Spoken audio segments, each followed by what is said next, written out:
সম্মানিত দর্শক এবং শ্রোতাবৃন্দ, আমি যশোরী বাংলাদেশি সেবা পার্টির পক্ষ থেকে আপনাদের সকলকে জানাই আসসালামু আলাইকুম রহমতুল্লাহ।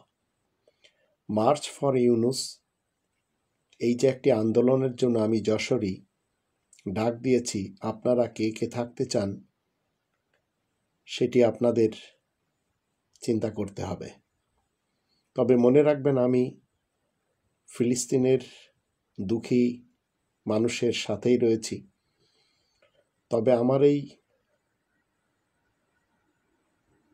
ডক্টর মোহাম্মদ ইউনুসের জন্য যে ডাক দেওয়া, এটি মার্চ ফর গাজা নয়, মার্চ ফর ডেমোক্রেসিও নয়, এটি হলো মার্চ ফর ইউনুস নিয়ে ডাক দেওয়া। প্রথমে আমি আপনাদেরকে আল কোরআন থেকে জানিয়ে দিব যে আমি ডক্টর মোহাম্মদ ইউনুসকে নিয়ে কেন এই ডাক দিয়েছি। কোরআনের ৬৬ নম্বর সূরা আর তাহরিমের ৬ নম্বর আয়াতে আল্লাহ বলছেন, ইয়া আইয়ুহাল্লাযীনা আমানু কু আনফুসাকুম ওয়া আহলিকুম নারা ওয়াকুদুহা নাসু ওয়াল হিজারাতু আলাইহা মালাইকাতুন গিলাদুন শিদাদুন লা ইয়াসুনাল্লাহা মা আমারাহুম ওয়া ইয়াফআলুনা মা ইউমারুন। তোমরা যারা ঈমান এনেছো, শোনো, তোমরা নিজেদেরকে অতঃপর নিজ পরিবার পরিজনকে সেই আগুন থেকে বাঁচাবে যার ইন্ধন হচ্ছে মানুষ এবং পাথর, যেখানে রুক্ষ এবং দুর্ধর্ষ শক্তিধর মালাইকাদেরকে মোতায়েন করা হয়েছে। তারা আল্লাহ তাআলার কোনো হুকুমের নাফরমানি মোটেই করে না। তাদেরকে আল্লাহ যে হুকুম দেন তাই তারা পালন করে। এই আয়াতের দৃষ্টিতে আমি না ভারতের মার্চের জন্য লং মার্চ করতে রাজি, না ফিলিস্তিনের জন্য লং মার্চ করতে রাজি। কারণ আমাকে প্রথমে দেখতে হবে আমার এই ভূখণ্ড যেখানে আমি জন্ম নিয়েছি, যেটি একের পর এক স্বাধীন হয়েও এখানের মানুষ গোলামির জিনজির থেকে রক্ষা পায়নি। হোক সেটি ব্রিটিশ ভারতের যুগে, হোক সেটি মুঘলদের যুগে, হোক সেটি আজাদ হিন্দের যুগে, হোক সেটি পাকিস্তান তথা পশ্চিম পাকিস্তান এবং পূর্ব পাকিস্তানের যুগে, হোক সেটি হিন্দুস্তানের যুগে, আর হোক সেটি নতুন বাংলাদেশের যুগে।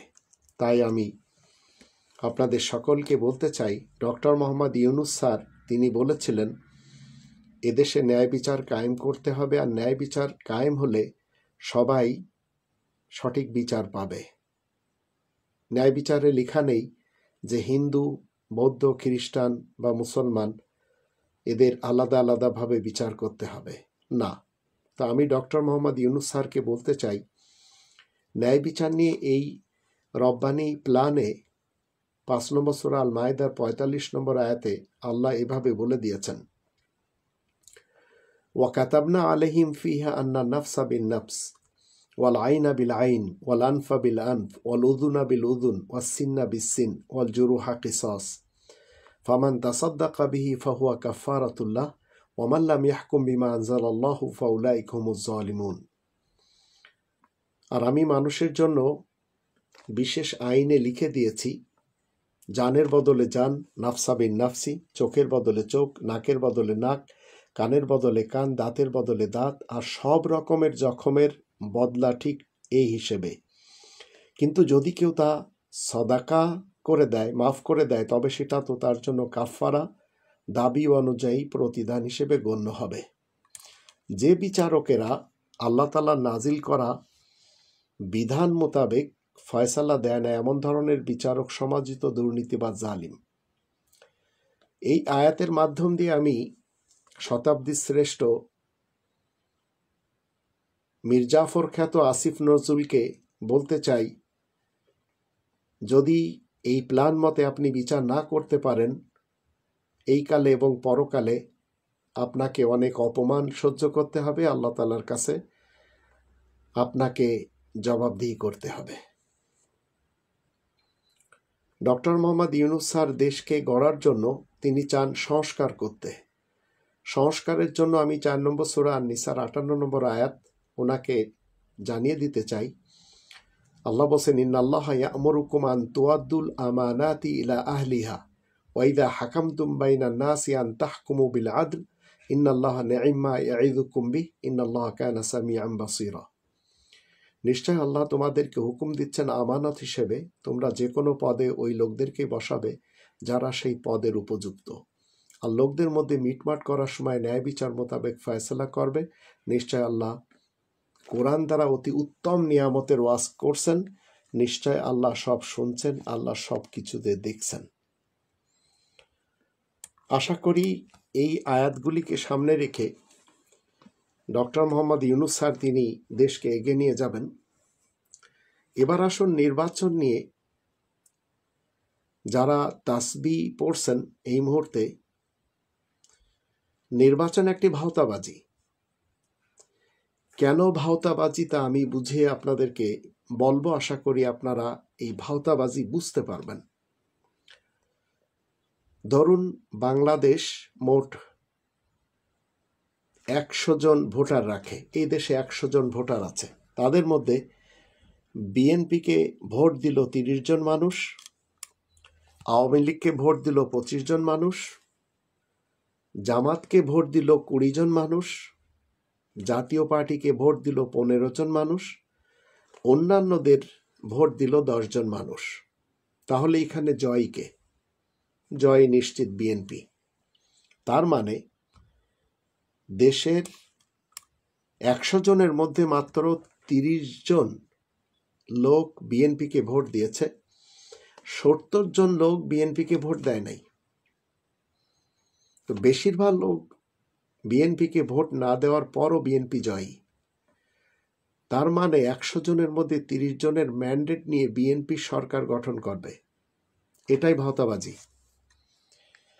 গণতন্ত্রের দৃষ্টিতে এটাই গণতন্ত্রের ভাওতাবাজি। By the people, for the people, of the people. এই ভাওতাবাজির একটা সংস্কার দরকার। এ কারণেই আমি বাংলাদেশি সেবা পার্টির পক্ষ থেকে ডক্টর মোহাম্মদ ইউনূস স্যারকে টাইম দিতে চাই এবং জাতিকেও টাইম দেওয়া প্রয়োজন সংস্কারের জন্য, যেন এই ধরনের ভাওতাবাজি করে কেউ দেশ পরিচালনা করতে না পারে। আনুপাতিকভাবে সংসদ সদস্য নির্বাচনের প্রস্তাব এসেছে, যেটি আমরা শুনেই চলেছি। একটি দল যত শতাংশ ভোট পাবে তারা সেই অনুপাতে সংসদীয় আসন পাবে। প্রতিনিধিত্বমূলক সরকার অর্থাৎ যে দল যত % ভোট পাবে সে অনুযায়ী প্রতিনিধি দিয়ে সরকার গঠন করবে। এই সিস্টেম চালু হলে গণতান্ত্রিক ভাওতাবাজি কিছুটা কমে আসবে। আমি বাংলাদেশি সেবা পার্টির পক্ষ থেকে ডক্টর মোহাম্মদ ইউনূস স্যারকে বলতে চাই, স্যার আপনি সাহসের সাথে এগিয়ে যান। আমরা বাংলাদেশি সেবা পার্টি তো আপনার সাথে আছি। আর আমি বাংলাদেশি সেবা পার্টির পরিচালক হিসেবে বলছি, আপনি পারবেন এই দেশকে দালাল মুক্ত এবং মুক্ত বাংলাদেশ গড়ে দিতে। এছাড়া বাংলাদেশের তরুণরা আপনার সাথে তো আছেই। আপনার একটি টেলিফোন শোনার সাথে সাথে আশিক চৌধুরীও চলে আসছে, এইভাবে আরও অনেকেই আসবেন। আর আমি আপনাকে গুজারিশ করব, পিনাকি ভট্টাচার্য, কনক সরোয়ার, আবার সাংবাদিক ইলিয়াস, এদের মতো যারা ভিন দেশে রয়েছে তাদেরকে নিয়ে আসুন। আর এখন আমাদের খুশি, ভারত আমাদের চিরশত্রু এ প্রজন্ম এই কথাটি বুঝে আজ তারাই বাংলাদেশের দেশপ্রেমিক শ্রেষ্ঠ সন্তান হতে পেরেছে। এখন যারা বলে চলেছে তারা ছাড়া সমস্যার সমাধান করা সম্ভব না, তো বিগত 53টি বছর তারা কি করেছেন? কোন ধরনের সমস্যার সমাধান তারা করতে পেরেছেন? বরংশ দেশটিকে ভারতের পেটে ঢুকিয়ে দিয়েছিলেন। আর তারা, বিশেষ করে বিএনপি, যদি আরো 10 বছর আন্দোলন করত তবুও হাসিনার গদি থেকে নামাতে তারা পারত না। আবার কিছু নিকৃষ্ট বাংলাদেশি কীট রয়েছে, স্বদেশকে আক্রমণ করতে শত্রুদেরকে আহ্বান করা এই খুনি হাসিনা এই কিডনিকে জন্মদিনের শুভেচ্ছা জানাচ্ছে কিট লীগ। আমাদের দেশে অল্প কিছু ইতর রয়েছে, ছেঁচড়া রয়েছে, অথর্ব এবং অপদার্থ রয়েছে।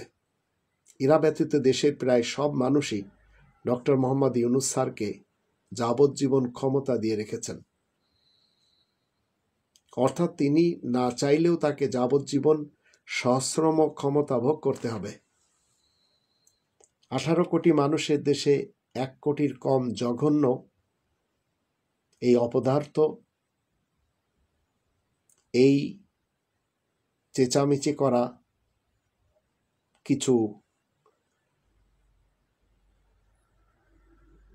অথর্ব নেতানেত্রী এবং কর্মী রয়েছে।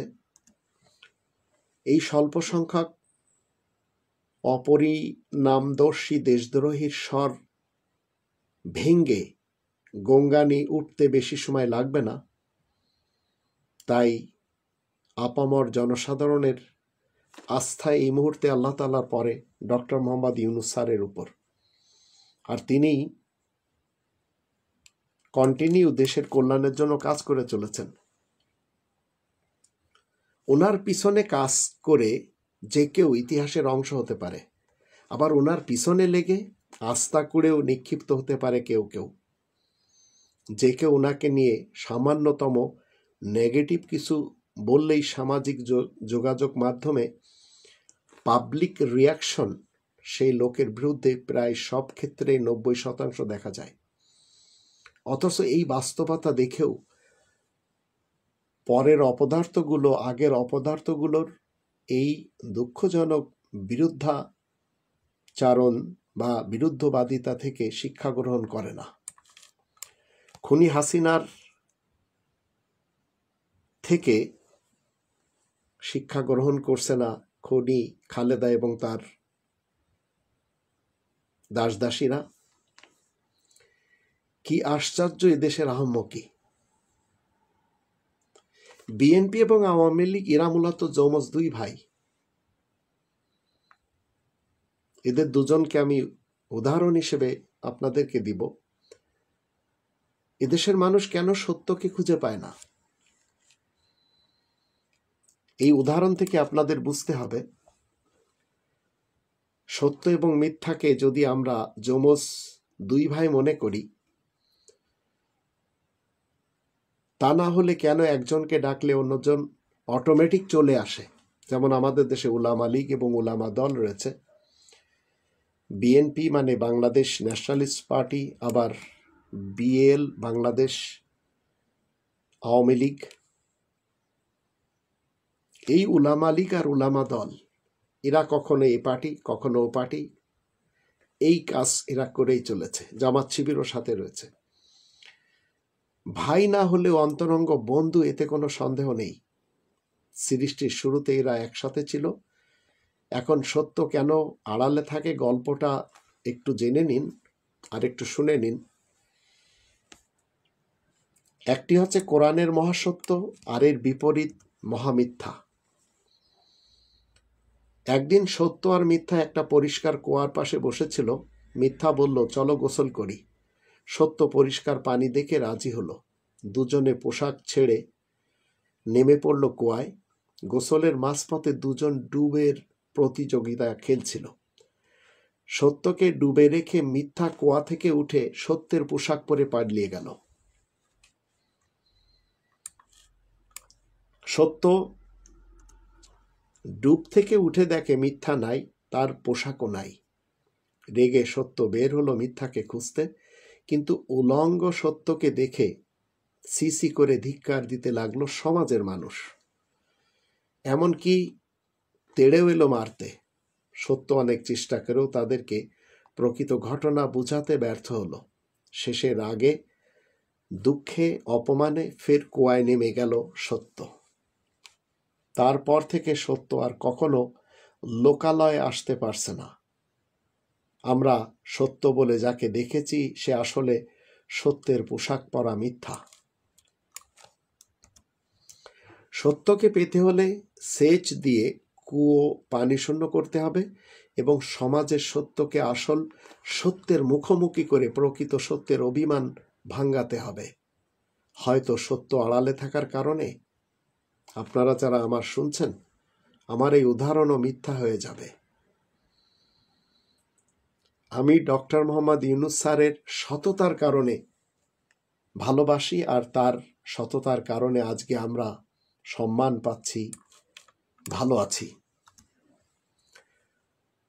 নির্বাচিত চোর ডাকাত আর লুটপাটকারীদের চেয়ে অনির্বাচিত সৎ ব্যক্তি দেশ এবং জাতির জন্য অনেক কল্যাণকর, এটি আমাদের জেনে রাখতে হবে।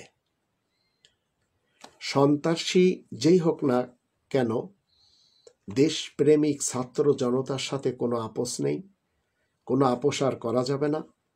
এবারে সংগ্রাম দেশপ্রেমিক ছাত্র জনতার সংগ্রাম, এটি আমাদের বুকের ভিতরে ধারণ করতে হবে। আর আমাদের দেশের উলামা লীগ, উলামা দল, বিএনপি এবং আওয়ামী লীগ, এদেরকে সামনে রেখে আমি আপনাদের একটি শকুনের বাচ্চার ঘটনা বলবো, যে তার বাপের কাছে বায়না ধরল, বাবা আমি মানুষের মাংস খাবো। শকুন বলল, ঠিক আছে বেটা, সন্ধ্যার সময় এনে দেব। শকুন উড়ে গেল, আর আসার সময় মুখে এক টুকরা শূকরের মাংস নিয়ে এসে বাসায় রাখল। বাচ্চা বলল, বাবা এটা তো শূকরের মাংস, আমি তো মানুষের মাংস খেতে চাই। বাবা বলল, অপেক্ষা করো বাবা। শকুনটা আবার উড়ে গেল, আর আসার সময় এক মরা গরুর মাংস নিয়ে এলো। বাচ্চা বলল, বাবা এটা তো গরুর মাংস নিয়ে এসেছো, আমি তো মানুষের মাংস খেতে চাই, মানুষের মাংস কোথায়? এবার শকুন কি করলো? শকুনটা দুটো টুকরো একসাথে মুখে নিয়ে উড়াল দিল, আর শূকরের মাংসটি একটা মসজিদের পাশে আর গরুর মাংস একটা মন্দিরের পাশে ফেলে দিয়ে চলে এলো। কিছুক্ষণের মধ্যেই সেখানে শুরু হলো দাঙ্গা হাঙ্গামা। কয়েকশো মানুষের লাশ পড়ে গেল। তখন গাছের ডাল থেকে নেমে বাপ বেটা মিলে খুব তৃপ্তিতে মানুষের মাংস খেল। বাচ্চাটা খেতে খেতে জিজ্ঞেস করলো, বাবা এত মানুষের মাংস এখানে কি করে এলো? শকুন বলল, এই মানুষ জাতটাই এরকম, সৃষ্টিকর্তায় এদেরকে 17 নম্বর সূরা বানী ইসরাইলের 70 নম্বর আয়াতে বলে দিয়েছেন, ওয়ালাকাদ কাররামনা বানি আদম, বানি আদমকে আমি সম্মান দিয়েছি। তো এই আয়াত মতে সম্মানী মানুষ হিসেবে আল্লাহ সৃষ্টি করলেও এরা নিজেদের বানানো ধর্ম, রাজনীতি, এই দুটিকে নাম দিয়ে এদেরকে আমাদের থেকেও হিংস্র বানানো যায়। যার ফলে তুমি দেখলে আমি কিভাবে এদেরকে এই মারামারিতে এনে দাঁড় করালাম। আর এটি আমাদের দেশের ধর্মজীবী মোল্লা এবং দুর্নীতিবাজ পলিটিশিয়ান এরা করতেই পারে। ভারত উপমহাদেশের ঘটনা এইভাবেই ঘটানো হয়েছে ব্রিটিশদের মাধ্যম দিয়ে। বাচ্চা তখন বলল, তুমি ধর্মকে ব্যবহার করলে কেন? কতগুলো নিরীহ লোক মারা গেল, রাজনীতি করলেই তো পারতে। বাবা হেসে উত্তর দিল, তাতেও নিরীহ লোকগুলোই মারা পড়ত। ধর্মটা আবেগের জায়গা, তার ফলটাও তাৎক্ষণিক হয়। তুমি আজই খেতে চেয়েছিলে, তাই ধর্মটাকে ব্যবহার করলাম। রাজনীতিটা কুটিল এবং জটিল, এটি শুরু হয়ে একটু সময় নেয়, কিন্তু একবার দাঙ্গা বাঁধলে সেটি আর থামে না। বাচ্চা বলল, বাবা তোমার তো অনেক বুদ্ধি। শকুন বলল, আরে ধুর, এটা তো আমি মুসলমান, শিয়া, সুন্নি, সালাফি এবং হিন্দু মানুষের কাছ থেকে শিখেছি। এদের একটা অংশ যখনই কোনো অনিষ্ট করার চেষ্টায় ব্যর্থ হয়, তখনই সহজ রাস্তা হিসেবে হয় ধর্মকে নয়তো রাজনীতিকে ব্যবহার করে। তো মনে রাখবেন, এটি ভারত বর্ষের দেশগুলিতে আমরা দেখতে পাচ্ছি। এই মুহূর্তে নির্বাচন হলে দেশের মারাত্মক ক্ষতি হবে অনেকে বলে চলেছেন। তাদের কথা ঠিক। যা দেশপ্রেমিক জনগণ উপলব্ধি করতে পারলেও দলবাজ নেতারা স্বার্থ রক্ষায় ব্যস্ত। আমি বাংলাদেশ সেবা পার্টির পক্ষ থেকে একজন রাজার রাজত্ব কায়েম করার জন্য চেষ্টা সাধনা করে চলেছি। আমি গণতন্ত্র, রাজতন্ত্র, সমাজতন্ত্র এবং মোল্লাদের তন্ত্রের বিপরীত রব্বানি তন্ত্র মানি। আর এই রব্বানি তন্ত্র যখন এদেশে কায়েম হবে, তখন ৮ নম্বর সূরা আল আনফালের প্রথম আয়াতের দৃষ্টিতে খনিজ সম্পদের অর্থ জনগণের মাঝে বন্টন করে দেওয়া হবে। ইয়াসআলুনাকা আনিল আনফাল কুলিল আনফালু লিল্লাহি ওয়ার রাসূল ফাত্তাকুল্লাহা ওয়া আসলিহু যাতা বাইনিকুম। নিজেদের মধ্যেকার লোকদের দাঁড় করানোর জন্য খনিজ সম্পদের অর্থ বন্টন করা হবে। খনিজ সম্পদের একটি ব্যাখ্যা হলো দেশের রাজস্ব ভাণ্ডার। তাতে কি হবে? ২০ নম্বর সূরা তাহা এর ১১৮, ১১৯ আয়াত দুটির দৃষ্টিতে ইন্নালাকা আল্লা তাজুআ ফিহা ওয়ালা তা'রা ওয়া আন্নাকা লা তাযমাউ ফিহা ওয়ালা তাদহা। প্রত্যেকটি নাগরিক ছাদের বাড়ি পাবে, পানীয় জল পাবে, খাদ্য খাবার পাবে, কাপড় চোপড় পাবে। আমাদের এই নতুন বাংলাদেশ আমরা সবাই দেখে নিলাম, ১৬ বছর মন্ত্রিত্ব পেয়েও পালানোর সময় নিজের স্যান্ডেলটি নিয়ে যেতে পারেনি। তো এদেরকে দেখে পরবর্তী জেনারেশন যারা আবার এইভাবে গদি দখল করবে, তাদেরও চিন্তা করতে হবে, তাদের মাথায় এটি রাখতে হবে। আবার যারা একটি বালুর ট্রাক সরাতে পারেনি, তারা এখন নির্বাচনের তাসবিহ পড়ে। তা আমি বাংলাদেশি সেবা পার্টির পক্ষ থেকে বলতে চাই, ডক্টর মোহাম্মদ ইউনূস স্যারকে সংস্কার এমনভাবে করতে হবে, আর এমনভাবে করা উচিত প্রাতিষ্ঠানিকভাবে, সাংবিধানিকভাবে যেন কেউ ইচ্ছা করলেও স্বৈরাচার হয়ে উঠতে না পারে। ২ নম্বর সূরা আল বাকারার ৮৪ এবং ৮৫ আয়াত দুটির দৃষ্টিতে কোনো মানুষকে গুম, খুন এবং হত্যা না করতে পারে। যদিও আমাদের দেশের ভারতের প্রেতাত্মারা মানবে না। ভারতের রয়ের হয়ে জিএম কাদের বলছে, আওয়ামী লীগ এবং জাতীয় পার্টিকে বাদ দিয়ে নির্বাচন হলে তা নিরপেক্ষ নির্বাচন বলা যাবে না। আবার বিএনপি নেতাদের কেউ কেউ বলছেন, বিএনপির ভিতরে ভারতের র মজুদ রয়েছে, রয়ের এজেন্ট রয়েছে। তবেই তো অনেকে বলে চলেছেন, নৌকার ধানের শীষ ২ সাপের ১ বিষ। ১৬টি বছর ঘুমিয়ে ঘুমিয়ে কেউ লন্ডনে বসে খেয়েছে, কেউ ভারতের পা চাটা হয়ে নিজ দেশে বসে খেয়েছে। এখন তারা নির্বাচনের তসবি জপছে, অথচ জাতি চাচ্ছে ডক্টর মোহাম্মদ ইউনূস স্যারকে যদি ৫ বছর সময় দেওয়া হয়, তাহলে তিনি দেশকে ৫৫ বছরে এগিয়ে নিয়ে যাবেন। আমিও সেই লোকদের সাথে একমত। আবার মির্জা ফখরুল সাহেব বলেছেন, তিনি সকালে, দুপুরে, বিকেলে, সন্ধ্যা এবং রাতে বোল পাল্টান, আওয়ামী লীগ ছাড়া নির্বাচন গ্রহণযোগ্য হবে না। জাতি উনার মুখ থেকে এই যে কথা কে বের করাচ্ছে, এটি কিন্তু জেনে গেছে। জনগণের জন্য কেউ বিএনপি মন্ত্রী হয় না। সবাই নিজ পরিবারের, নিজ সন্তানদের, আবার নিজেদের পকেট ভারী করার জন্য মন্ত্রী, এমপি এবং বড় বড় নেতা, নেত্রী আর কর্মী হয়। এটাই বাংলাদেশের প্রেক্ষাপটে সবাই জেনে গেছে। দেশের মানুষকে নিপীড়নের ছায়া থেকে বের করে আনার কাজ করে চলেছেন ডক্টর মোহাম্মদ ইউনূস স্যার। কিন্তু তাকে আজ ভারতের কথামতো পিছনে ঠেলে দেওয়ার জন্য মীর জাফর খ্যাত কিছু লোক তারা চাচ্ছেন দ্রুত নির্বাচন দিতে। আর এই তসবি পড়তে পড়তে মির্জা ফখরুল ইসলাম আলমগীর সাহেব তো আধা পাগল হয়ে গেছেন অনেকের মতে। আবার অনেকের ধারণা হলো ওনাকে পাবনাতে পাঠিয়ে দেওয়া উচিত। আবার বিএনপির ভিতরে এমন কিছু অপদার্থ রয়েছে যারা তিনটি জিনিসকে আঁকড়ে ধরে, তিনটি জিনিসকে পুঁজি করে রাজনীতি করতে চায়। একটি হচ্ছে মুক্তিযুদ্ধ, একটি হচ্ছে শেখ মুজিবুর রহমান, একটি হচ্ছে জিয়াউর রহমান। এই তিনটি জিনিস পুঁজি করে যারা রাজনীতি করেছে তাদেরকে এখন আর জাতি চায় না। আবার এই বিএনপির কেউ বলছেন এখন যদি বিএনপি একটা ধাওয়া দেয় তাহলে অনেকের অস্তিত্ব থাকবে না। আর আমি বাংলাদেশি সেবা পার্টির পক্ষ থেকে মনে করি এটি ওদের খেয়ালি পোলাও, যা ওরাই পাকায়ে খেয়ালে খাচ্ছে।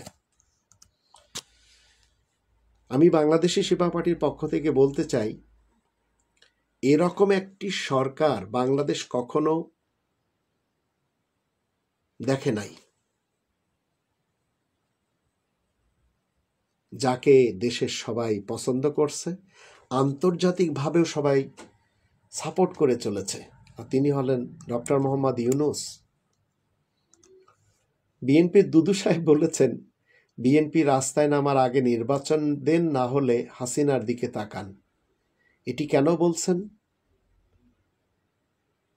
জাতি জানে এটা ওনার নিজের কথা না, এটা হাসিনা থাকলে তো কোনোদিন এরকম কথা ওনার বলার সাহসও থাকতো না।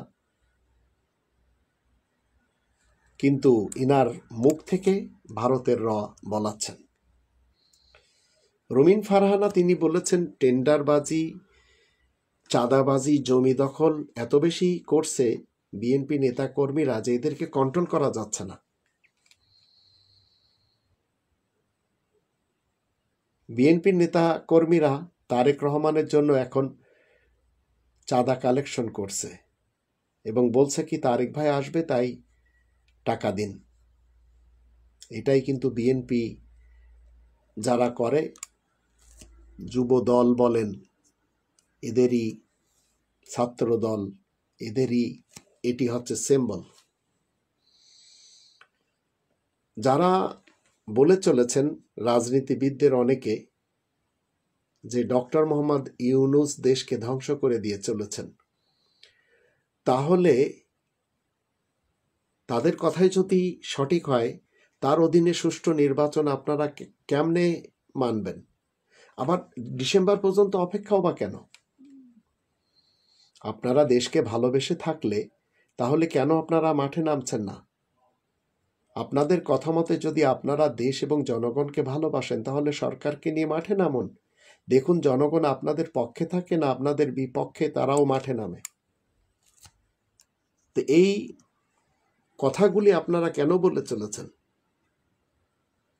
আপনারা যখন দেখছেন যে ডক্টর ইউনূস দেশের ক্ষতি করছে, তাহলে ডিসেম্বর পর্যন্ত অপেক্ষা কেন? আপনারা তার কাছে যান এবং যে বলেন যে আপনি দেশ ছেড়ে চলে যান, নির্বাচন দিয়ে আপনি অন্যত্র চলে যান, আমরা দেশকে সঠিকভাবে এগিয়ে নিয়ে যাব। পারবেন? বুকের পাটা আছে? এখন আপনারা চেষ্টা করুন, কিন্তু ছাত্র জনতা যাদের সাথে আপনারা কোনোভাবেও দেননি, মির্জা ফখরুলের কথা মতে, আপনারা এখন একটু চিন্তা করে দেখুন, আপনারা কেন তার বিরুদ্ধে কথা বলে চলেছেন? আপনাদের কাছে কি এমন কেউ আছে ডক্টর মোহাম্মদ ইউনূস স্যারের বিপরীত, যিনি এত সুন্দর সফলভাবে রাষ্ট্র চালাতে পারবেন? নেই তো, কোনো দলের কাছে নেই, কোনো পার্টির কাছে নেই। তাহলে একটু চুপ থাকুন না, ওনাকে দেশকে এগিয়ে নিয়ে যেতে দেন না। ডক্টর মোহাম্মদ ইউনূস স্যার আছেন বলেই আমরা আজ সম্মানের সাথে রয়েছি। সম্মানের সাথে আমরা 2025 সালের রমজান মাস আবার ঈদ উদযাপন করতে পারলাম। কারেন্ট ঠিক মতো ছিল। ডক্টর মোহাম্মদ ইউনূস স্যার কি বলেছেন যে পলিটিক্যাল পার্টির সকলে আমার কাছে আসে, তখন তাদের একটা কথা থাকে একরকম, আবার যখন চলে যাওয়ার পরে তারা পিছনে অন্য কথা বলে। তো পিছনে আপনারা অন্য কথা বলছেন, সামনে যেটা বলেন পিছনেও সেটা বলেন। এক চেহারার হন, দুমুখো কেন? তো ভারতের গোয়েন্দা সংস্থা রয়ের বেঁধে দেওয়া যে আপনাদের বডি থেকে নিষ্কাশন হয়, যা এতটাই গন্ধ যে জাতি এই গন্ধ আর নিতে পারছে না। সংস্কারের পক্ষে আপনারা সবাই তো রায় দিলেন, কিন্তু আপনাদের মধ্যে আবার কেউ কেউ বলছে যে সংস্কার ডক্টর মোহাম্মদ ইউনূস স্যারের কাজ না, এটা আমরা ক্ষমতা চেয়ে করব। এটি তো ভারতের রায় সবচেয়ে বড় শেখানো বলি, যা আপনারা বলে চলেছেন। বাংলাদেশের রাজনীতিবিদদের মুখোশ উন্মোচনের জন্য তিনি বলেই তো চলেছেন যে আপনারা লিখিত আকারে দেন, আমরা ওয়েবসাইটে দিয়ে দেব, তাহলে কে দেশপ্রেমিক আর কে দেশদ্রোহী জাতি জেনে যাবে। কিন্তু আপনারা সেটি করতে চাচ্ছেন না কেন? ডক্টর মোহাম্মদ ইউনূস স্যার, তিনি কি এদেশের তরুণরা, যে এদেশের বয়োবৃদ্ধরা, প্রবাসীরা সবাই মিলে নিয়োগ দিয়েছেন, আপনারা কয়েকজন লোক কেন মানতে চাচ্ছেন না? কয়েকদিন পূর্বেই তো রক্তপাত হয়ে গেল, আপনারা এত তাড়াতাড়ি ভুলে গেলেন আর আবার ভারতের পা চাটা শুরু করে দিলেন। আপনাদের কেউ ধর্মের দোহাইও দিচ্ছে, আপনাদের কেউ এই দল থেকে ও দলে যাচ্ছে, ওই দল থেকে সেই দলে আসছে। এই বাণিজ্য একটু বন্ধ করুন না। মিডিয়া আমাদের দেশে কখনো সত্যের পক্ষে সত্য ভূমিকা রাখেনি। খুনি হাসিনার যুগে 17 লাখ কোটি টাকা পাচার হয়ে গেল, সে ব্যাপারে কোনো মিডিয়া লিখলো না, একটি নিউজও করতে পারল না। শেখ পরিবারের বিরুদ্ধে যখনই মিডিয়া কিছু করতে পারেনি, আবার জিয়া পরিবারের পক্ষ থেকে যদি দুর্নীতিবাজরা ক্ষমতায় আসে, এই মিডিয়া তাদের হয়ে গুণ গাইবে, তাদের বিরুদ্ধে যেতে পারবে না। এই হচ্ছে বাংলাদেশের মিডিয়াগুলির প্রধান কনসেপ্ট। আর আমরা জানি হাতি যখন খাদে পড়ে যায় তখন ব্যাঙও চাটি মারে। তো আমাদের দেশের মিডিয়া এবং মিডিয়া কর্মী আর মিডিয়া মালিক, সাংবাদিক বলেন, যারা নিউজ তৈরি করে আর নিউজ প্রিন্ট করে, তখন এরা ব্যাঙ সাজে আর হাতির গায়ে চাটি মারে। সেটি আমরা এখন দেখতে পাচ্ছি। চুপ্পুকে আর আসিফ নজরুলকে একটু যদি সরিয়ে দেওয়া যায় তো এ দেশটা আরও এগিয়ে যাবে। এটি আমি ডক্টর মোহাম্মদ ইউনূস স্যারকে বলতে চাই, আপনার এমন একটি থিওরি বের করতে হবে যে এই দুই অপদার্থ যেন চিরবিদায় নেয় তাদের স্থান থেকে।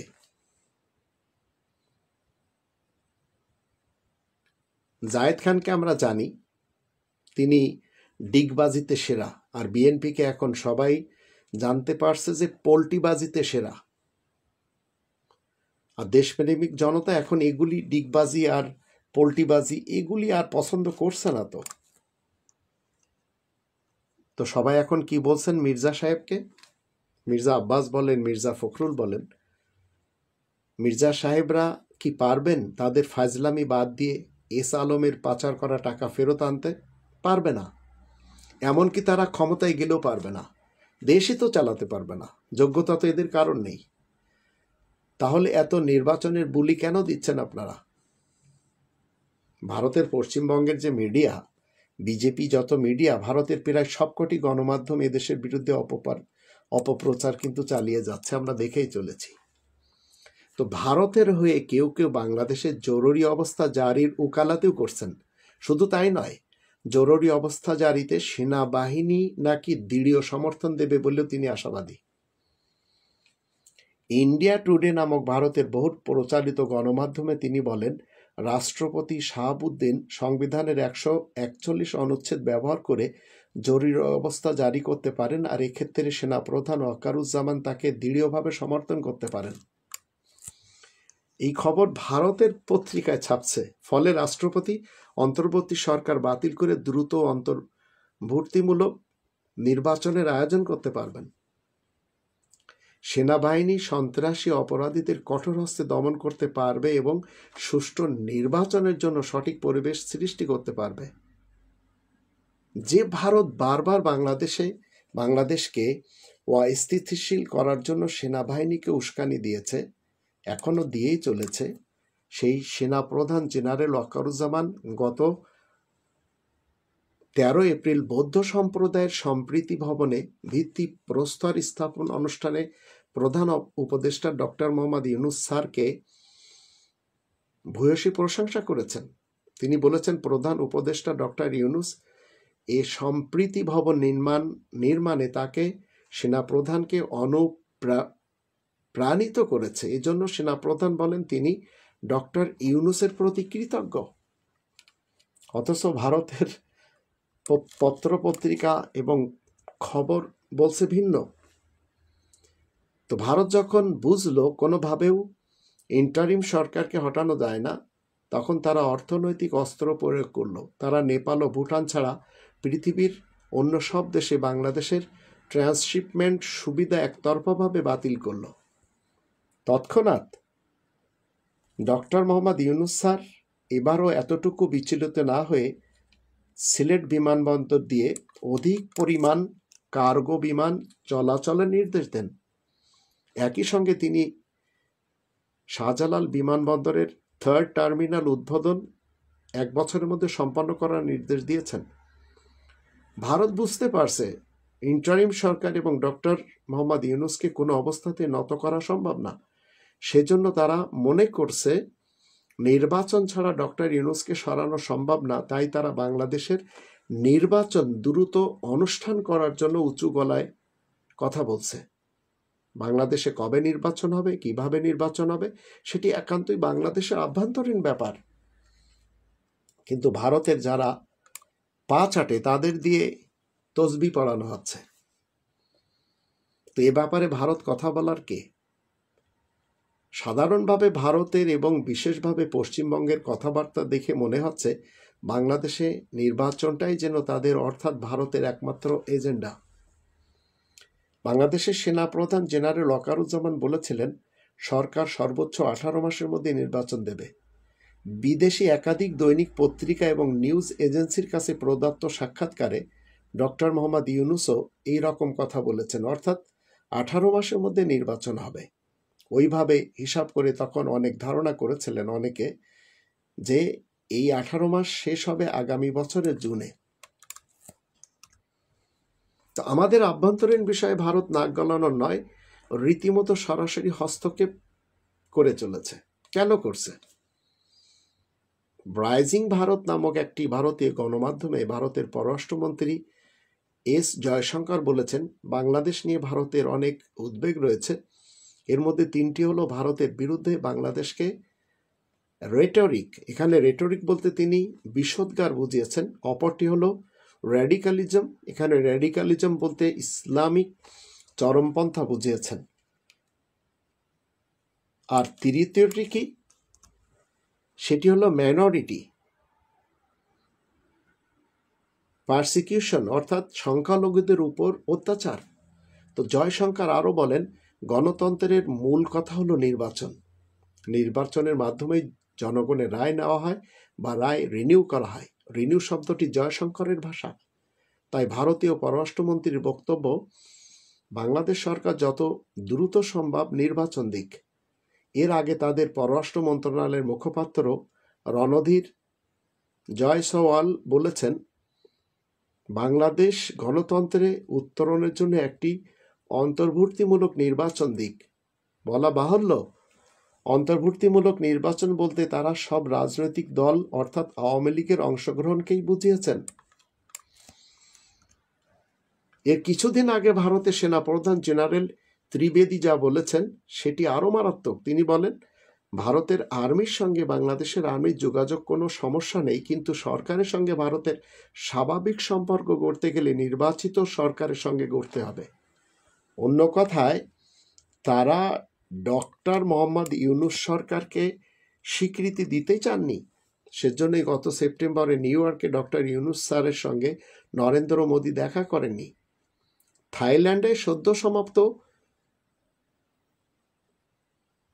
এই যে মিটিং, সেই মিটিংয়ের তিনি ডক্টর ইউনূস স্যারের সঙ্গে দেখা করতে চাননি। চীনের প্রেসিডেন্টের সঙ্গে বৈঠকের সময় ডক্টর ইউনূস স্যার বলেছিলেন, ভারতের 7 সিস্টার ল্যান্ডলকড অর্থাৎ স্থল বেষ্টিত এইসব রাজ্যের সমুদ্র প্রবেশের পথ হলো বাংলাদেশ।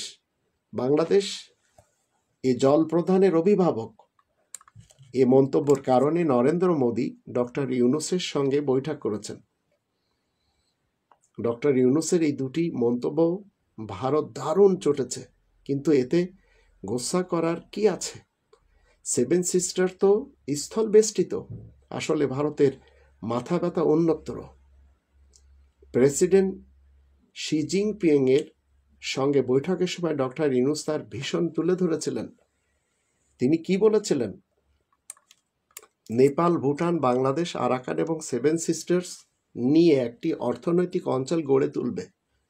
এক্ষেত্রে শিল্পায়নে চীনের বিপুল অভিজ্ঞতা কাজে লাগালে চীন যেমন এই অঞ্চলে তার পণ্য রপ্তানি করতে পারবে, তেমনই অঞ্চলভুক্ত 4টি দেশ এবং সেভেন সিস্টার্স চীনে নিজেদের পণ্য রপ্তানি করতে পারবে। তাছাড়া এই 4টি দেশ এবং সেভেন সিস্টার্স নিজেদের পণ্য নিজেদের মধ্যে আদান প্রদান করতে পারবে। ডক্টর মোহাম্মদ ইউনূস স্যারের এই ভীষণই ভারতের গায়ে জ্বালা ধরিয়েছে। তাই তারা আদা পানি খেয়ে ডক্টর ইউনূসের সঙ্গে শত্রুতায় লিপ্ত হয়েছে। আর আমাদের দেশে যারা ভারতপন্থী তাদের দিয়ে হরেক রকমের তসবি জপাচ্ছে। ভারত যত ডক্টর ইউনূসের শত্রুতা করছে, ততই ডক্টর ইউনূস বাংলাদেশের জনগণের কাছে বেশি পপুলার হচ্ছেন। এখন ভারত বুঝতে পারছে নির্বাচন ছাড়া ডক্টর ইউনূসকে ক্ষমতা থেকে সরিয়ে দেওয়া সম্ভব নয়। তাই তারা অবাঞ্ছিতভাবে বাংলাদেশের অভ্যন্তরীণ ব্যাপার দ্রুত নির্বাচন অনুষ্ঠান কিভাবে দেওয়া যায় প্রকাশ্য হস্তক্ষেপ করছে। আর এদের মুখপাত্র হিসেবে জিএম কাদের বলেন, মির্জা ফখরুল বলেন, মির্জা আব্বাস বলেন, এরা সবাই মরিয়া হয়ে উঠেছে। ঠিক ভারত মরিয়া হয়ে গেছে ডক্টর ইউনূসকে উৎখাতের জন্য। তারা তো জুলাই বিপ্লব থেকে উদ্ভূত সরকারকে মানতেই চাচ্ছিল না। বিগত 8 মাস ধরে ডক্টর ইউনূসের ইন্টারিম সরকারকে ডিস্টাবিলাইজ করার জন্য তারা অসংখ্য প্রচেষ্টা চালিয়ে চলেছে।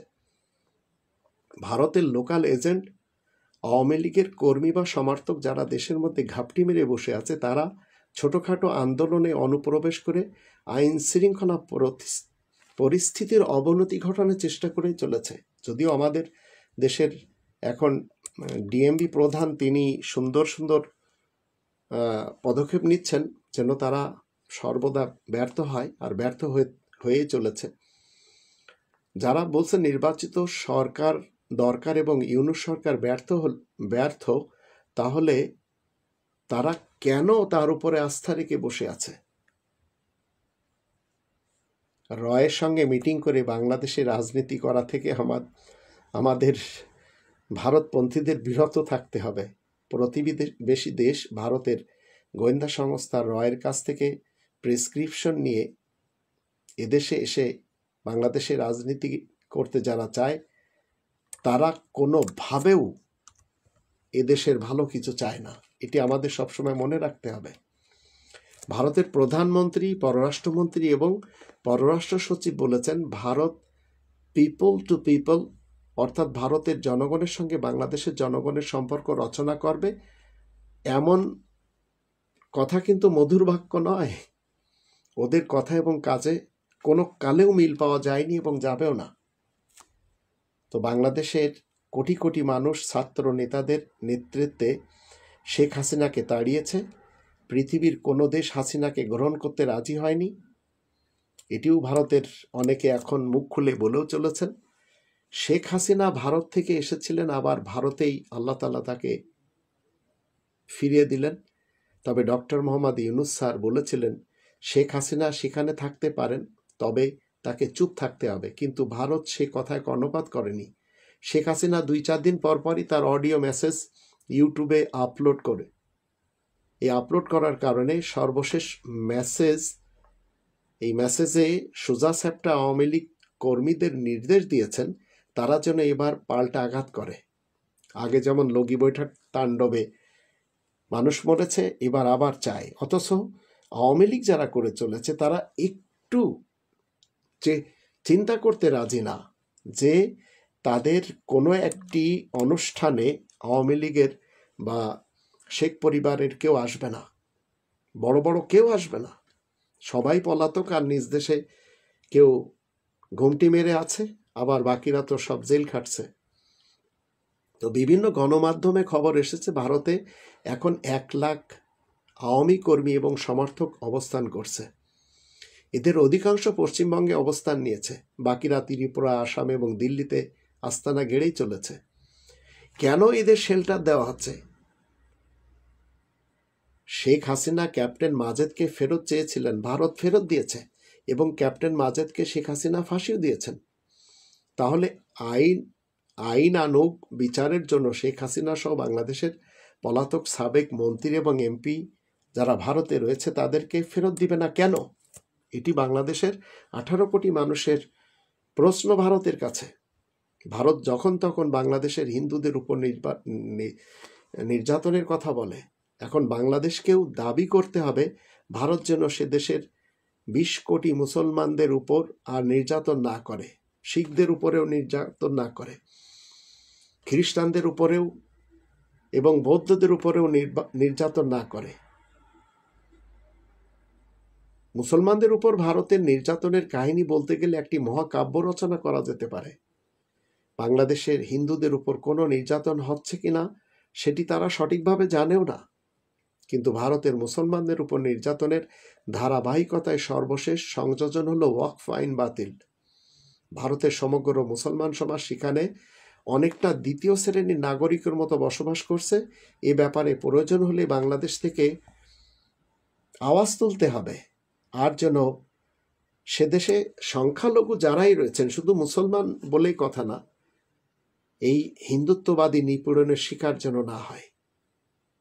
তাই আমি সর্বশেষ আপনাদের সকলকে বলতে চাই, আসুন আমরা ডক্টর মোহাম্মদ ইউনূস স্যারের সঙ্গে দিই। আল্লাহ ওনাকে দীর্ঘায়ু দান করুন এবং আমাদের দেশকে উনি এগিয়ে নিয়ে যান। এই পৃথিবীতে যখন রাজনীতিবিদদের জীবন মানে বিলাসিতা, নিরাপত্তা বেষ্টিত অট্টালিকা আর কোটি কোটি টাকার জীবনযাপন, তখনও একজন রাষ্ট্রপতি আছেন যিনি থাকেন ভাঙ্গা একটি বাড়িতে, নিজেই চাষাবাদ করেন আর দিন শেষে খাওয়া দাওয়া সারেন মাটির চুলার পাশে বসে। কোনো গাড়ি বহর নয়, নেই কোনো দামি স্যুট কিংবা সোনার ঘড়ি। এই মানুষটির নাম হোসে মুজিকা। বিশ্বের সবচেয়ে গরিব রাষ্ট্রপতি হিসেবেই তাকে চিনে পুরো দুনিয়া, আর তার জীবনযাপন দেখে অবাক হয়ে যায় আজকের বিলাসী রাজনীতি। উরুগুয়ের এই সাবেক রাষ্ট্রপতি ছিলেন একজন গেরিলা ফাইটার, রাজনৈতিক বন্দী এবং একজন বাস্তবিক কৃষক। রাষ্ট্রপতি হয়েও তিনি নিজের বেতন থেকে 90% দান করে দিয়েছেন দুস্থদের সহায়তায়। যে মানুষটি দেশের শাসক হয়েও থাকতেন নিজের ছোট্ট খামার বাড়িতে, যেখানে কোনো দামি আসবাব নেই, নেই কোনো রাজকীয় সজ্জাও, শুধু একটি টিনের ছাদ, গবাদি পশু আর ক্ষুদ্র এক চাষের মাঠ। মুজিকা কখনোই বিশ্বাস করেননি রাজনীতি মানে টাকা আর আভিজাত্য। তিনি রাষ্ট্র পরিচালনা করেছেন একেবারে মাটির কাছাকাছি থেকে। তার একমাত্র যানবাহন ছিল 1987 সালের একটি নীল রঙের ভক্স ওয়াগন বিটল গাড়ি, যা তিনি নিজেই চালাতেন। রাষ্ট্রপতি প্রাসাদে থাকার প্রস্তাব তিনি ফিরিয়ে দিয়ে বলেন, গরিব সে না যার টাকা নেই, গরিব সে যার চাহিদা শেষ হয় না। একথা বলে তিনি গোটা পৃথিবীকে শিখিয়ে দেন, ক্ষমতা থাকলেই বিলাসিতা করতে হবে এমন নয়, বরং নেতৃত্ব মানে মানুষের জীবনে উদাহরণ তৈরি করা। তার স্ত্রীও ছিলেন একজন সাধারণ কৃষক, সংসার চালাতেন দুজন মিলে। তাদের কাছে রাষ্ট্র ক্ষমতা ছিল দায়িত্ব, সুযোগ নয়। মুজিকার পুরো শাসনকাল জুড়ে উরুগুয়েতে সামাজিক ন্যায় বিচার, স্বাস্থ্যসেবা ও শিক্ষায় বড় পরিবর্তন এসেছে, অথচ তিনি একদিনের জন্য নিজের জন্য সুবিধা আদায় করেননি। অনেক বড় বড় রাষ্ট্রনেতা যখন শত কোটি টাকার বাড়ি তৈরি করেন, তখন মুজিকা নিজের ভাঙ্গা দরজা নিজে মেরামত করে সংসার চালান। বিশ্বের বড় বড় মিডিয়া চ্যানেল যাদের চোখে সবসময় থাকে বিলাসী রাজনীতির ছবি, তারাও হোসে মুজিকার জীবন দেখে স্তম্ভিত হয়ে গিয়েছিল। কারণ এখানে নেই কোনো ভানা ভরণ, নেই কোনো মিডিয়া স্টান্ট। এই মানুষটির জীবনটাই শিক্ষার মতো। রাষ্ট্রের সর্বোচ্চ পদে থেকেও তিনি চাল ডাল কিনে বাজার করতে গিয়েছেন নিজেই, ঘর ঝাড়ু দিয়েছেন আর হাতে কাস্তে তুলে নিয়ে চাষ করেছেন। তিনি একবার বলেছিলেন, আমার জীবনটাই আমার বার্তা। আর ঠিক এই কারণে তিনি ইতিহাসের পাতায় থেকে গেছেন রাষ্ট্রনায়ক হয়ে, not because of power but because of purity. এই মানুষটির জীবন যেন এক থাপ্পড় এই পৃথিবীর তথাকথিত রাজনীতিবিদদের মুখে। দর্শক, এই মুহূর্তে রয়েছে ঢাকা বিশ্ববিদ্যালয়ের রাজু ভাস্কর্যের সামনে। ঢাকা বিশ্ববিদ্যালয়ের রাজু ভাস্কর্যের সামনে অন্তর্বর্তীকালীন সরকারের ন্যূনতম 5 বছর মেয়াদ বৃদ্ধির জন্য প্রাথমিক অবস্থান এবং পরবর্তীতে চূড়ান্ত আমরণ অনশনের দাবিতে অনশন করছেন বিক্ষুব্ধ জনতা। এখানে যারা রয়েছেন তাদের যে দাবিগুলো রয়েছে, অন্তর্বর্তীকালীন সরকারের আমলেই 24-এর গণহত্যাকারীদের বিচার সম্পন্ন করতে হবে এবং অন্যতম আগামী 5 বছর রাষ্ট্র সংস্কার চলবে, তারপর নির্বাচন। তৃতীয়ত তাদের যে দাবিটি রয়েছে, অবশ্যই আগে স্থানীয় নির্বাচন দিতে হবে, পরে জাতীয় নির্বাচন। চতুর্থ যে দাবিটি রয়েছে তাদের, প্রশাসনের গুরুত্বপূর্ণ জায়গা যেসব দুর্নীতিগ্রস্ত ফ্যাসিস্ট দোসর আছে তাদেরকে দ্রুত অপসারণ করতে হবে এবং যোগ্য লোক বসাতে হবে। পঞ্চম যে দাবিটি তারা তুলেছেন, নির্বাচনে প্রার্থীদের অবশ্যই ন্যূনতম শিক্ষাগত যোগ্যতা স্নাতক হতে হবে। এই 5টি দাবিতে কিন্তু এই মুহূর্তে বিক্ষুব্ধ জনতা যারা রয়েছে তারা কিন্তু আমরণ অনশন এবং অবস্থান কর্মসূচি পালন করছে, সেটি তুলে ধরার চেষ্টা করছে ঢাকা পোস্টার ক্যামেরায়। দর্শক কে কোথা থেকে আমাদের সাথে সরাসরি যুক্ত রয়েছেন সেটি কমেন্ট সেকশনে কমেন্ট করে জানাতে পারেন, এবং তাদের যে দাবিগুলো রয়েছে সেই দাবিগুলোর প্রেক্ষিতে আপনার ব্যক্তিগত মতামত কমেন্ট সেকশনে কমেন্ট করে জানাতে পারেন, এবং আমাদের সাথে যেখান থেকে সরাসরি যুক্ত রয়েছেন আপনার পরিবার পরিজনের সাথে লাইভটি শেয়ার করতে পারেন। দর্শক এখানে যারা রয়েছেন তাদের সাথে আমরা একটু কথা বলবো এবং তাদের যে দাবিগুলো রয়েছে সেগুলো জানার চেষ্টা করব। ভাই, প্রথমে আপনার কাছে একটু জানতে চাইবো আপনাদের দাবি আসলে কি দাবির, মূলত কি দাবি নিয়ে এখানে অবস্থান কর্মী পালন করছেন? আমাদের প্রথম দাবি হলো ডক্টর ইউনূস স্যারকে আমরা পরবর্তী 5 বছরের জন্য চাই। পরবর্তী 5 বছরের জন্য চাওয়ার প্রধান কারণ হলো আমরা চাইতেছি যে ডক্টর ইউনূস স্যারের সময়ের মধ্যেই আমাদের যে সংস্কারগুলো ওগুলো, কারণ আমরা অন্যান্য দলগুলোর মধ্যে দেখছি যে ওনারা কি আস্থা যোগাইতে পারছে জনগণের মনের মধ্যে যে ওনারা কি আসলেই পারবে সংস্কারগুলো করতে। আমরা জুলাইতে অনেকগুলো রক্ত ঝরাইছি, তো ওইগুলোর বিচারগুলো সঠিকভাবে এখনো হয়নি। তো আমরা মনে করি ইউনূস স্যার ছাড়া আর কেউ এগুলা করতে পারবে না, কেননা অন্যান্য যে রাজনৈতিক দলগুলো আছে ওই দলগুলোর মধ্যে কেউই এই সম্পর্কে কোনো ধরনের কথা বলে না, বা ওনারা জাস্ট নির্বাচন চাইলে কি সংস্কার সম্ভব? আমরা চাইতেছি আগে সংস্কার পরে নির্বাচন। আচ্ছা, আপনার কাছে আরেকটা বিষয় জানতে চাইবো, সেটা হচ্ছে যে আপনি দাবি করছেন যে 5 বছর, 5 বছরই কেন? এখানে এটা তো 5 বছর, এটা তো 2 বছরও তো হতে পারত। এখানে সুন্দর করে লেখা আছে ন্যূনতম 5 বছর। আমি মনে করি বা আমরা মনে করি দেশের 70% মানুষই মনে করে যে 5 বছর এটা একটা ন্যূনতম সময়, এর থেকে কম সময়ের মধ্যে আসলে বাংলাদেশের মতো একটা দেশের সংস্কার সম্ভব। আচ্ছা, এখানে একটু বিষয় জানার ছিল, সেটাই অনেক নিরীজনরা দাবি করছেন যে আপনি বলছেন 70%, এটা আসলে কিভাবে আইডেন্টিফাই করলেন, কিভাবে বুঝতে পারলেন? আপনারা গণমাধ্যমে দেখলেই বুঝতে পারবেন, অথবা মানুষ আমরা যখন জিজ্ঞেস করি, একজন রিক্সাওয়ালা বলেন, একজন সরকারি ফার্স্ট গ্রেডের অফিসার মনে করেন, তারা সবাই বলতেছে যে ন্যূনতম 5 বছর। এই জন্য আমরা ভাবতেছি যে 70%। দর্শক, এখানে যারা রয়েছেন তাদের যে দাবিগুলো রয়েছে সেটা তুলে ধরার চেষ্টা করছে। তারা যেমনটি বলছিলাম তাদের যে দাবিগুলো রয়েছে, তারা মূলত 5টি দাবিতে কিন্তু এই মুহূর্তে কিন্তু বিক্ষোভ করছেন।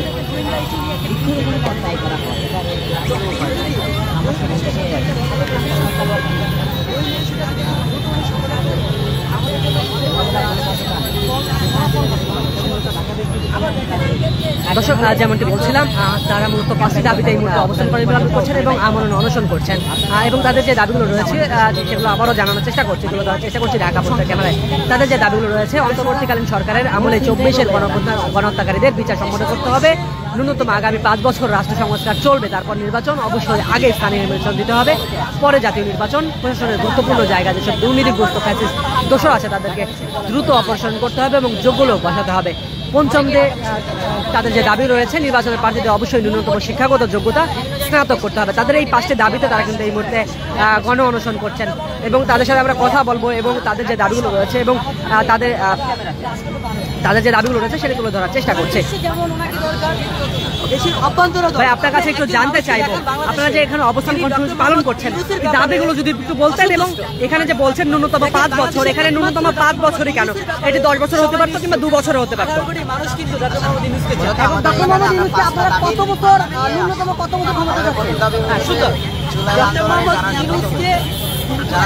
আমরা আমি আল্লাহ তাআলা ওনাকে লেখায় দান করুক, উনি যতদিন পর্যন্ত বেঁচে থাকবেন ততদিন পর্যন্ত বাংলাদেশে উনি অ্যাক্টিভ থাকবেন, বাংলাদেশে কাজ করবেন।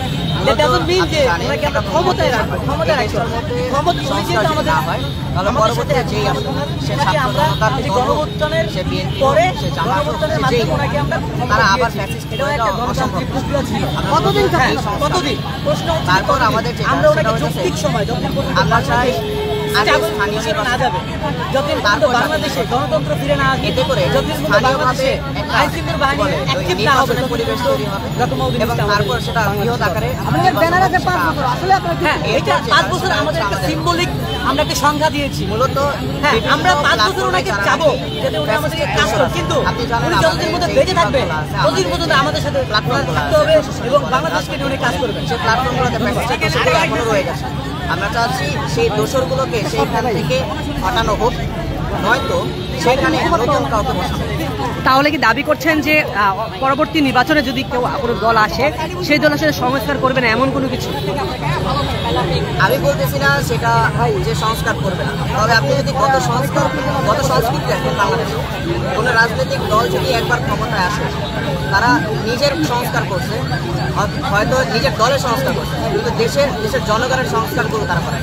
তো শুধুমাত্র এই দিক থেকে চিন্তা করে আমরা বলতেছি যে আগে সংস্কার হোক, সংস্কারে তো বাধা নাই, সংস্কারের ভয় কিসের, আগে সংস্কার হোক তারপর না হয় নির্বাচন। কেউ তো বলে নাই, এখানে ছাত্ররাও বলতেছে না যে নির্বাচন দিব না, জনগণও বলতেছে না আমরা নির্বাচন চাই না, হ্যাঁ তারা বলতেছে আগে সংস্কার চাই, আগে সংস্কার চাই তারপর নির্বাচন হবে। কিন্তু সংস্কার না করে নির্বাচন যাতে না হয়, এটা হচ্ছে আমাদের বলা। আপনারা কত বছর তাদের সাথে কথা বলছেন, আপনারা যেমনটি বলছিলেন তারা মূলত 5টি দাবিতে এই মুহূর্তে কিন্তু গণ অনশন করছেন এবং অবস্থান কর্মসূচি পালন করছেন। তাদের যে দাবিগুলো রয়েছে, অন্তর্বর্তীকালীন সরকারের আমলে 24-এর গণহত্যাকারীদের বিচার সম্পন্ন করতে হবে, ন্যূনতম আগামী 5 বছর রাষ্ট্র সংস্কার চলবে, তারপরে নির্বাচন, অবশ্যই আগে স্থানীয় নির্বাচন দিতে হবে, পরে জাতীয় নির্বাচন, প্রশাসনের গুরুত্বপূর্ণ জায়গার যেসব দুর্নীতিগ্রস্ত ফ্যাসিস্ট দোষর আছে তাদেরকে দ্রুত অপারেশন করতে হবে এবং যোগ্য লোক বসাতে হবে, এবং তাদের যে সর্বশেষ পঞ্চম যে দাবিটি তারা তুলেছেন এবং তাদের যে ব্যানার রয়েছে সেটিতে তারা লিখেছেন নির্বাচন প্রার্থীদের অবশ্যই ন্যূনতম শিক্ষাগত যোগ্যতা স্নাতক করতে হবে। এই 5টি দাবিতে তারা মূলত এই মুহূর্তে রাজু ভাস্কর্যের সামনে অবস্থান কর্মসূচি এবং আমরণ অনশন কর্মসূচি পালন করছেন।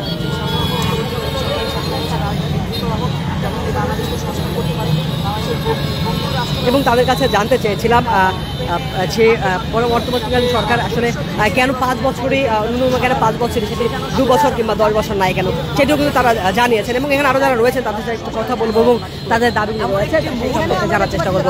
বা আপনার কাছে প্রথমে একটু জানতে চাইবো, সেটি হচ্ছে যে আপনাদের যে দাবি রয়েছে এই দাবি যদি মেনে না নেওয়া হয় কিংবা কোনো সিদ্ধান্ত না আসে তাহলে পরবর্তী আপনাদের কর্মসূচি কী থাকবে?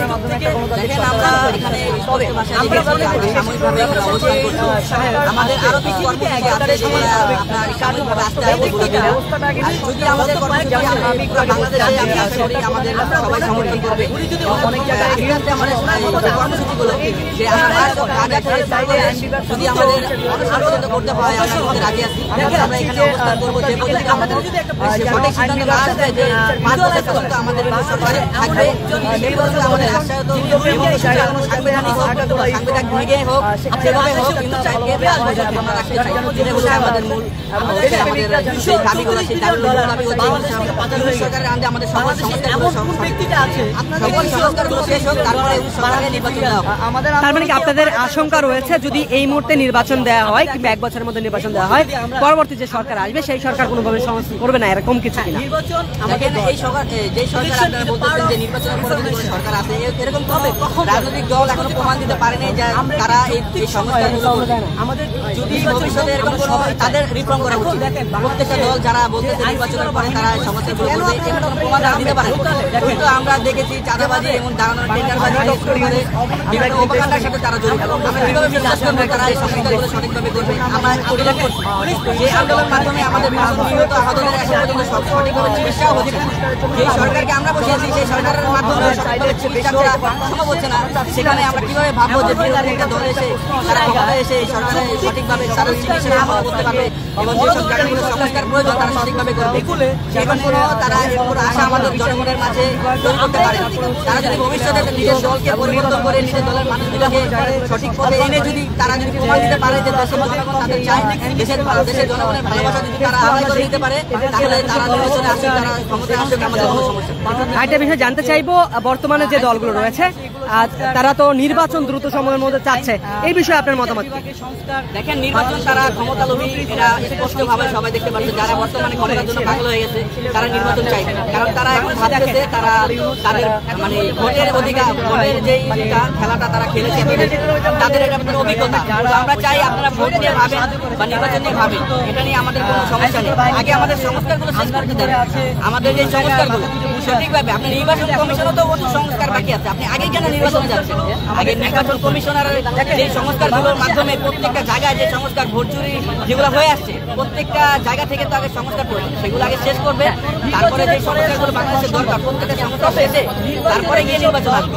আপনি প্রথমে কিভাবে নির্বাচন চাইতে পারেন? এই সরকার বসানো হয়েছে তো সংস্কারের জন্য। এই সরকার সংস্কার শেষ করতে কতদিন লাগবে? এটা কি সরকার যখন বসছে তখন বলে দিচ্ছে যে আমি 1 বছরের মধ্যে সংস্কার শেষ করে তারপর নির্বাচন দিয়ে দিব?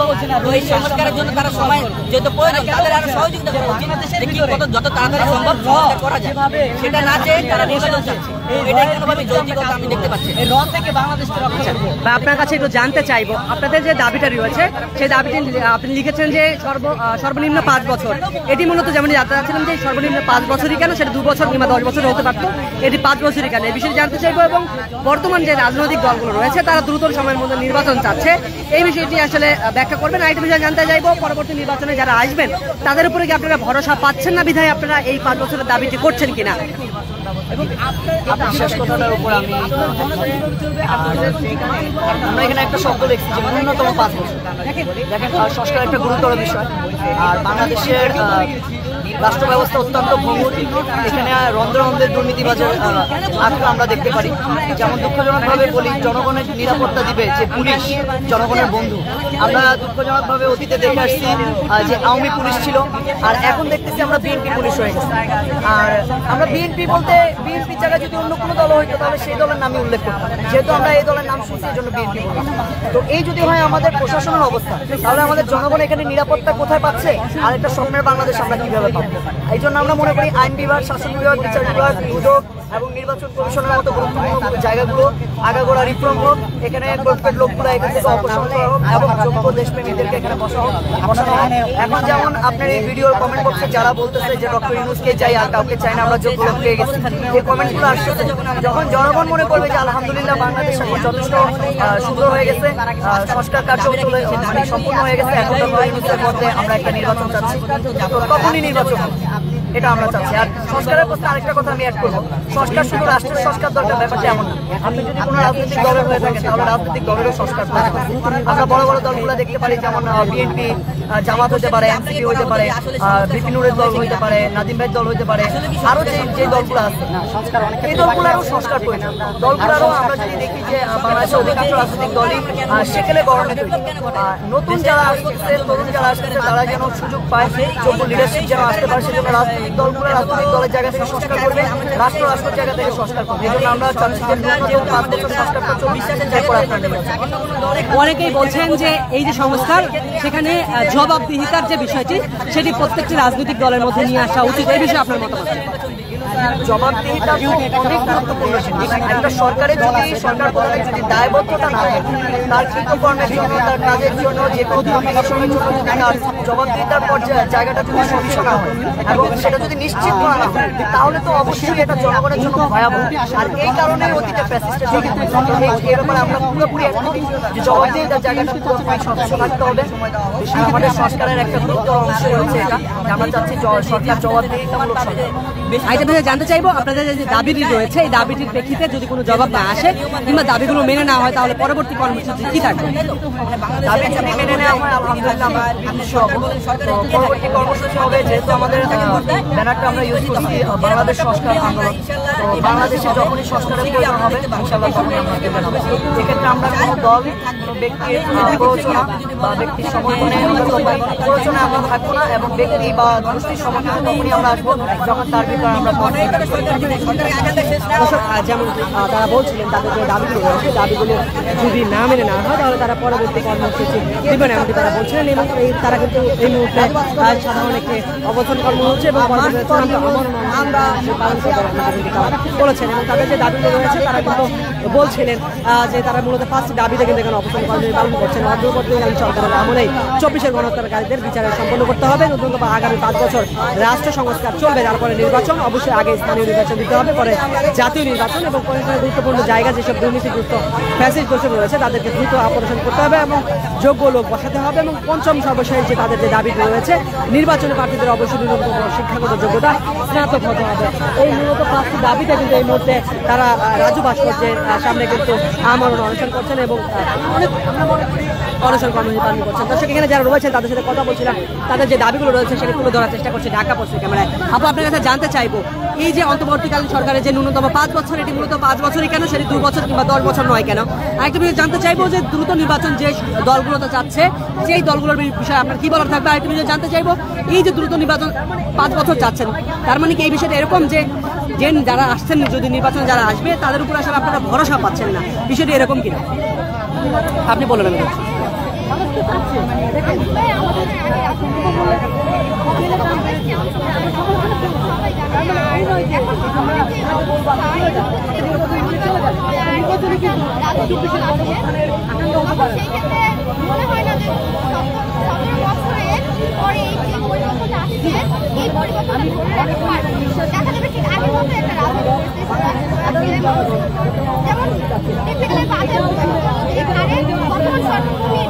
এটা কিন্তু লাস্ট কয়েক বছরে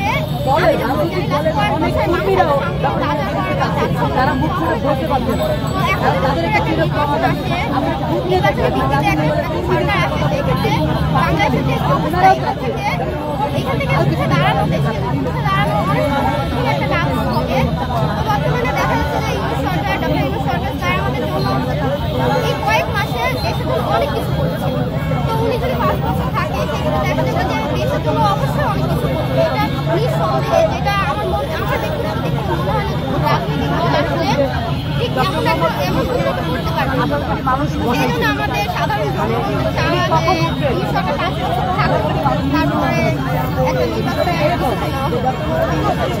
আপনার কাছে সেম প্রশ্নটাই থাকবে, আপনার কাছে সেম প্রশ্নই থাকবে যে এই যে অন্তর্বর্তীকালীন সরকার সেটি 5 বছরই কেন, সেটি বেশি কিংবা কম নয় কেন? আরেকটি বিষয় জানতে চাইবো যে আপনাদের দাবিগুলো রয়েছে, দাবিগুলো যদি না মেনে নেওয়া হয় তাহলে পরবর্তী কর্মসূচি কি থাকবে? আরেকটি বিষয় জানতে চাইবো যে বর্তমানে যারা রাজনৈতিক দলগুলো আসলে নির্বাচন দ্রুত সময়ের মধ্যে যাচ্ছে, তাদের উপর আসলে কি আপনারা ভরসা পাচ্ছেন কিনা, এই বিষয়টি জানতে চাই।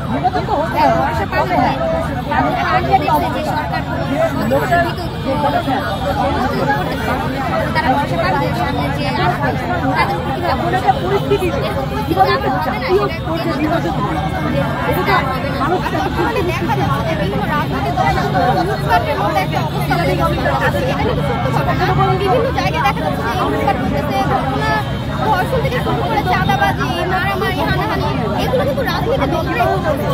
তো সেক্ষেত্রে দেখা গেল যে 5 বছরের আগে তারা যদি ক্ষমতায় আসে তাহলে দেশের অবস্থা কি হতে পারে, 17 বছরের যে আবারও স্বৈরাচার সৃষ্টি হতে পারে, এটা কিন্তু সবাই জানে। এই জন্যই আমরা চাই যে এই সরকার আসলে আগে সংস্কার হোক, তারপরে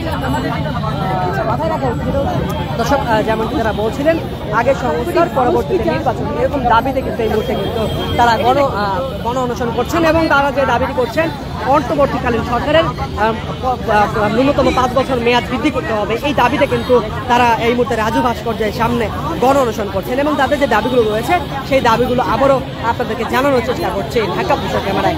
দর্শক, অন্তর্বর্তীকালীন সরকারের ন্যূনতম 5 বছর মেয়াদ বৃদ্ধির জন্য প্রাথমিক অবস্থান এবং পরবর্তী চূড়ান্ত অমানন অনশনের দাবিতে কিন্তু তারা এই মুহূর্তে অবস্থান পালন করছেন এবং তাদের যে 5টি দাবি রয়েছে তার মধ্যে রয়েছে অন্তর্বর্তীকালীন সরকারের আমলেই 24-এর গণহত্যাকারীদের বিচার সম্পন্ন করতে হবে, ন্যূনতম আগামী 5 বছর রাষ্ট্র সংস্কার চলবে, তারপরে নির্বাচন অবশ্যই আগের স্থানীয় নির্বাচন দিতে হবে, পরে জাতীয় নির্বাচন, প্রশাসনের গুরুত্বপূর্ণ জায়গা যেসব দুর্নীতি যেসব দোষক রয়েছে তাদেরকে দ্রুত অপসারণ করতে হবে এবং যোগ্য লোক বসাতে হবে এবং পঞ্চম সর্বশেষ তাদের যে দাবিটি রয়েছে নির্বাচন প্রার্থীদের অবশ্যই ন্যূনতম শিক্ষাগত যোগ্যতা স্নাতক করতে হবে এবং তারা আরও বলেছেন যে রাজনৈতিক দলগুলো নির্বাচনে আসবে কিংবা ক্ষমতায় আসবে তাদের অবশ্যই জবাবদিহিতার যে স্থান রয়েছে সেই জবাবদিহিতার জায়গায় আসতে হবে, তাহলেই বাংলাদেশ থেকে দুর্নীতি এবং পুনরায় যে স্বৈরাচারী মনোভাব সেটি বিলুপ্ত হবে বলে তারা কিন্তু মনে করছেন।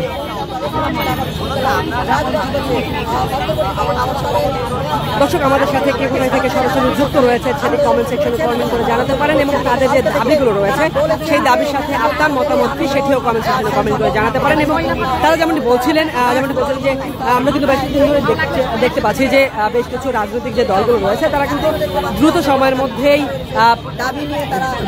মধ্যে নির্বাচন দাবি করছেন, কিন্তু এদিকে কিন্তু বিক্ষুব্ধ জনতা যারা রয়েছেন তারা কিন্তু এদিকে আবার আমরণ প্রদর্শন করছেন এবং বিক্ষোভ করছেন। তারা দাবি করছেন যে দ্রুত সংস্কার খুবই প্রয়োজন, তারপরে রাষ্ট্র নির্বাচন প্রয়োজন। কেননা যদি তারা যেমনটি বলছিলেন, যদি রাষ্ট্র সংস্কার যদি না হয় তাহলে পুনরায় আবারও ফ্যাসিস্ট সরকার কিংবা ফ্যাসিস্ট দল গঠন হতে সময় লাগবে না, এমন কিন্তু তারা দাবি করছিলেন।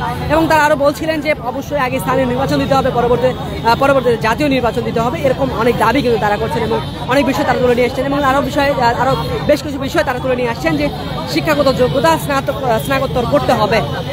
এই বিষয়ে তারা যেমনটি বলেছেন যে আমরা যদি তৃণমূলে রাজনীতিগুলো দেখতে যাই এবং গ্রাম অঞ্চলে যে রাজনীতিগুলো হয়ে থাকে, ইউনিয়ন পর্যায়ে যে রাজনীতিগুলো হয়ে থাকে, সেখানে তারা যেমনটি বলছিলেন একজন যে ইউনিয়ন পর্যায়ে যদি চেয়ারম্যান নির্বাচন অথবা মেম্বার নির্বাচনে আমরা যদি দেখি, সেখানে দেখা যায় যে এসএসসি পাস অথবা কেউ স্কুলের গণ্ডিতে পৌঁছায়নি, এরকম অনেকেই রয়েছেন তারা এরকম শিক্ষাগত যোগ্যতা নিয়ে মেম্বার নির্বাচিত হচ্ছেন কিংবা চেয়ারম্যান নির্বাচিত হচ্ছেন কিংবা রাজনীতি করছেন। এই বিষয়ে তারা বলেছেন যে অবশ্যই স্নাতকোত্তর করতে হবে, যাতে করে এই শিক্ষার যে শিক্ষা ব্যবস্থা সেখানে যেন তাদের হস্তক্ষেপ থাকে এবং বিচার জব দিতার যে বিষয়টি সেটিও যেন নিচে থাকে। এই সকল বিষয় কিন্তু তারা তুলে নিয়ে আসছেন এবং এই বিষয়গুলো নিয়ে কিন্তু তারা কথা বলেছেন। সেই বিষয়গুলো কিন্তু তুলে ধরার চেষ্টা করছে ঢাকা পোস্টের ক্যামেরায়। দর্শক আমাদের সাথে কে কোথা থেকে সরাসরি যুক্ত রয়েছে সেটি পালন পারেন।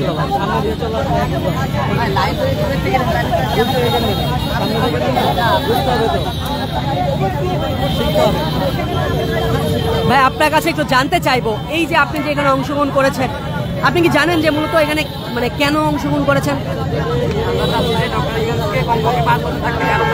যে কাজটা করতে পারবে এটা অন্য কেউ করতে পারতো না, কারণ সরকারি সারা বিশ্বে একটা ফেস ভ্যালু আছে, যেটা আমরা কিছুদিন আগেও দেখছি।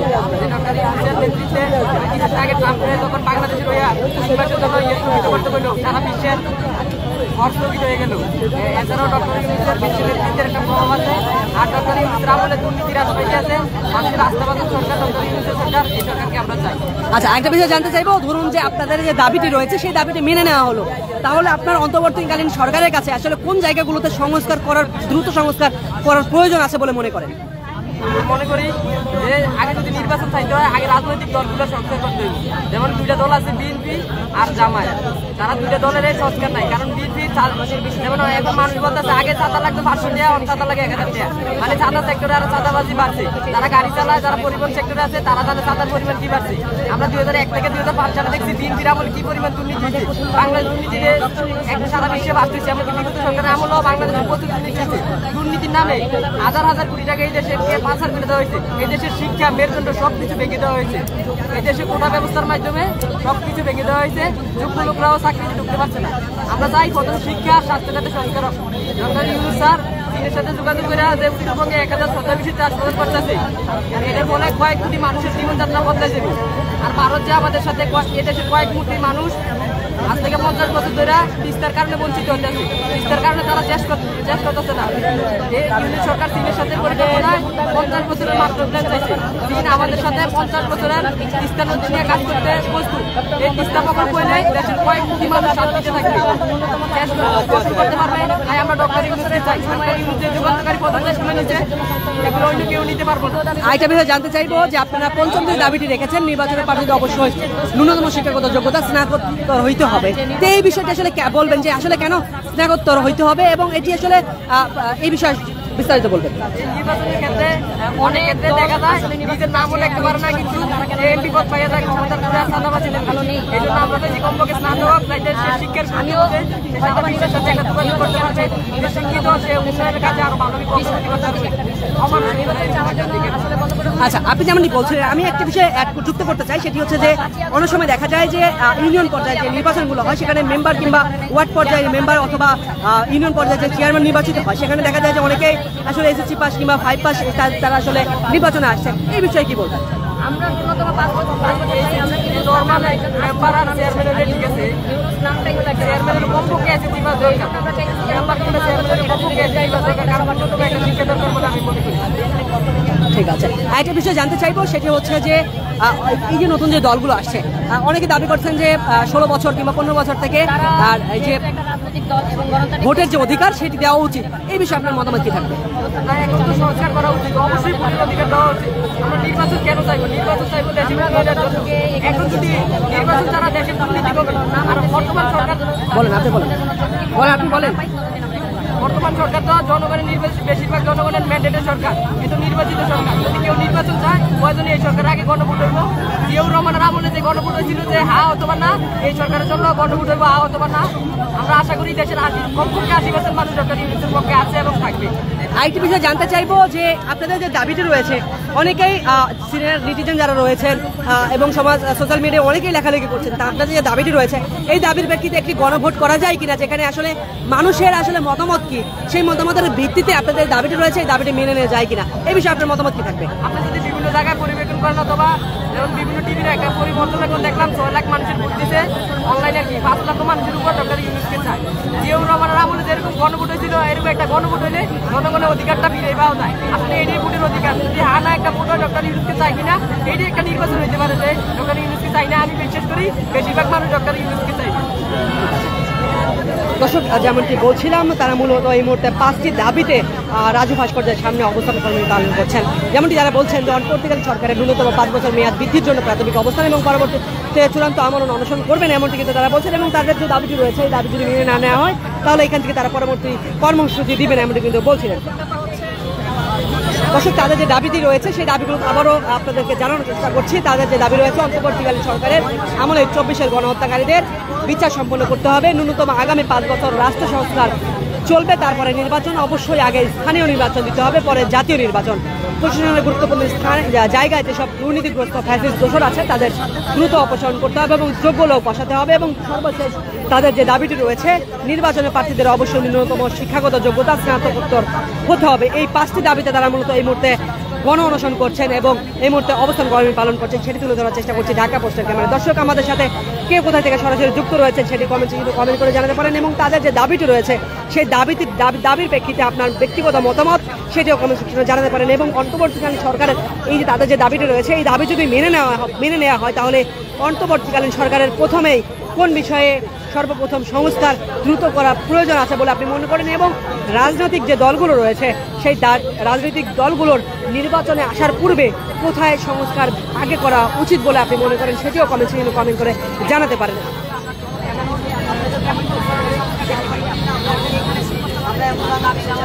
দর্শক, যে কোনো খবরাখবর সবার আগে পেতে ঢাকাপোস্ট.com ভিজিট করুন এবং আমাদের সঙ্গে থাকুন।